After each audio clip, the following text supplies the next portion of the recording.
आज आपके समक्ष मैं अपने गुरुजी डॉक्टर रमेश परमहंस और उनके गुरु के मध्य अजपा साधना के विषय पर हुई वार्तालाप यहाँ प्रकट करूंगा। मुझे विश्वास है कि यह चर्चा भारत की अमूल्य ब्रह्म विद्या अजपा जप साधना को विस्तार देगी। सन 1955 में डॉक्टर रमेश परमहंस की मुलाकात अपने भावी गुरु जनार्दन परमहंस से हुई। डॉक्टर रमेश परमहंस तब एक नवयुवक थे।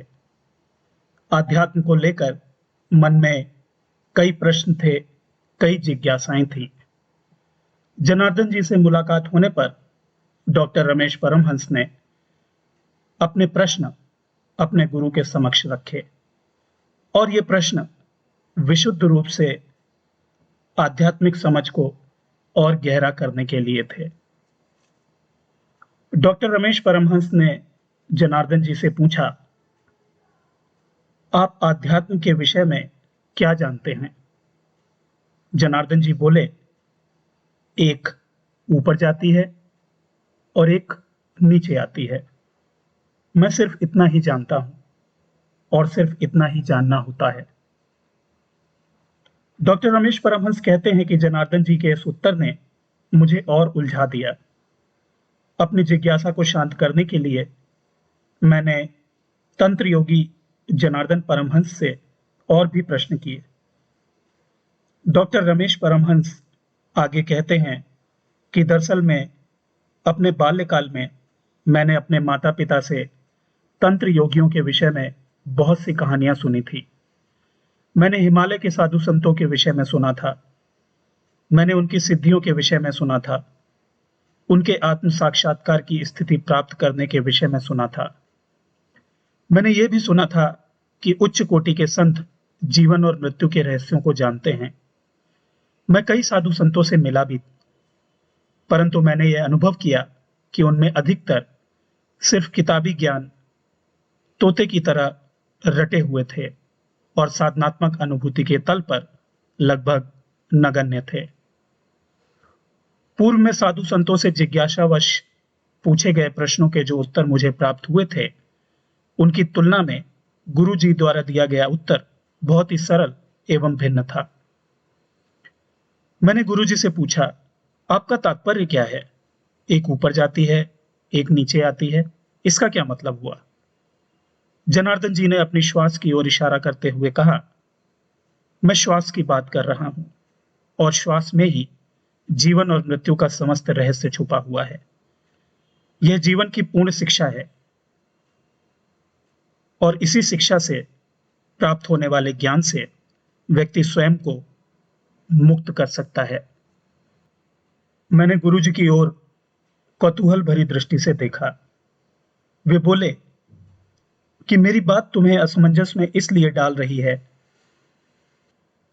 क्योंकि स्वभाववश तुम्हें इतिहासकारों और वैज्ञानिकों की बात प्रीतिकर लगती है, जो ये कहते हैं कि ब्रह्मांड कहीं बाहर स्थित है, सूर्य, तारे, पृथ्वी आदि।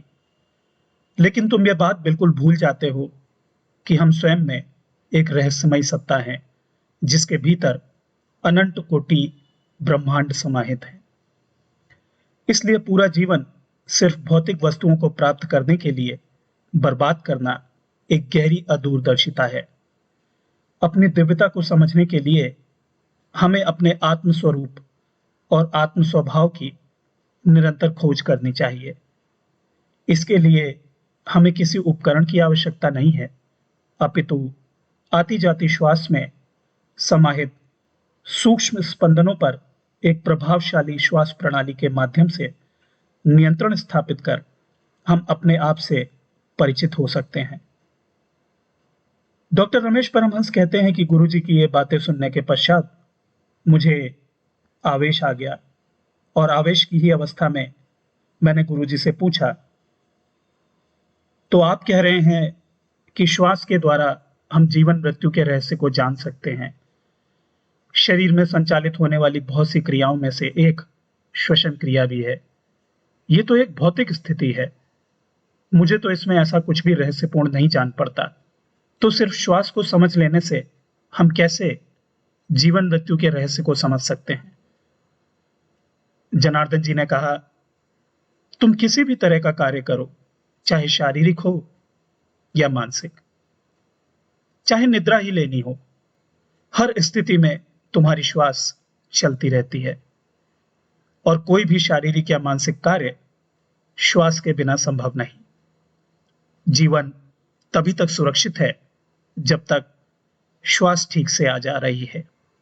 श्वास ही वो द्वार है जिसके माध्यम से व्यक्ति अज्ञान से ज्ञान की यात्रा कर सकता है, विज्ञान से परामनोविज्ञान तक पहुंच सकता है और चेतना को सिद्धावस्था तक पहुंचा सकता है।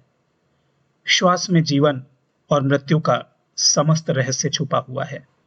डॉक्टर रमेश परमहंस ने व्यंग्यात्मक मुस्कुराहट के साथ गुरुजी से कहा, इसका मतलब आप जीवन, मृत्यु, प्रकट, अप्रकट ब्रह्मांड के विषय में सब जानते हैं। गुरुजी गंभीर मुद्रा और स्वर में बोले, हाँ, मैं जानता हूं। मैंने उनके चेहरे की ओर देखा। उनकी आंखों में एक चमक थी और उनके चेहरे पर एक अभूतपूर्व तेज था। वे बोले, मैं सिर्फ एक तरंग को जानता हूं जिससे जीवन और मृत्यु संचालित होती है। वो तरंग है प्राण की तरंग।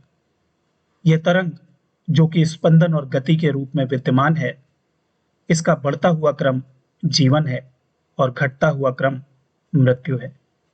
मनुष्य और ब्रह्मांड दोनों ही इसी तरंग से संचालित होते हैं। घटने या बढ़ने की स्थिति से इतर यही प्राण जब स्थिर हो जाता है, तब यह निस्पंदावस्था या आत्म साक्षात्कार की स्थिति कहलाती है। यही वो स्थिर और शाश्वत स्थिति है जिसमें से जीवन, मृत्यु, प्रकट, अप्रकट की तरंगें उठती हैं और लुप्त हो जाती हैं। कोई भी सिद्धांत या कोई भी दर्शन आत्म साक्षात्कार की व्याख्या नहीं कर सकता, सिर्फ अनुभव के सिवा। गुरुजी ने बहुत दृढ़तापूर्वक ये शब्द मुझसे कहे।